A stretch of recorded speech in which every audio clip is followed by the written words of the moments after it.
চলো তোমাদের সাথে এবার আমি শেয়ার করি যে আমার বার্থডের দিন সন্ধ্যাবেলা যে কেক কাটিং আর ঘরটা সাজিয়েছিল।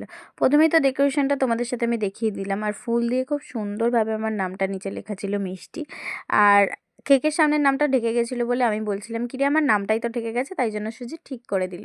আর তারপর আমি বসার পরে লাইটিং নিয়ে একটু প্রবলেম হচ্ছিলো, সবাই বলছিল, কেউ বলছিল বড় লাইটটা জ্বালানো থাক, কেউ বলছিল ছোট লাইটটা জ্বালানো থাক। তো সেইটাই দেখা হচ্ছিলো যে কোনটাতে ভালো লাগছিলো, কোনটাতে ফটো ভালো আসছিল। তো অনেক তো সুন্দর সুন্দর ফটো আর ভিডিও নিতে হবে, কারণ তোমাদের সাথে সেগুলো শেয়ার করতে হবে। তো সেই জন্য ভালো করে দেখে নেওয়ার পরে ওয়েট করছিলাম মায়ের জন্য। মা রাত্রের জন্য টুকটাক বাইরে রান্না করছিল। তো সেটাই আমি বলছিলাম, দেখলি মা এখনই ব্যস্ত হয়ে পড়লো। তো এইসব বলার পরে মাকে ডেকে নিয়ে আসা হলো, তারপরে ফাইনালি আমার কেক কাটিংটা হলো। আর দেখো সামনে সবাই ক্যামেরা নিয়ে বসে আছে, কারণ সবাই জানে যে আমি ফটো তুলতে ভিডিও করতে ভীষণ ভালোবাসি। আর এই মানুষগুলো আমার পছন্দের দাম দেয় বলে না আমার ভীষণ ভালো লাগে। তো ফিলিং সেলিব্রিটি। তোমাদের কেমন লাগলো ভিডিওটা?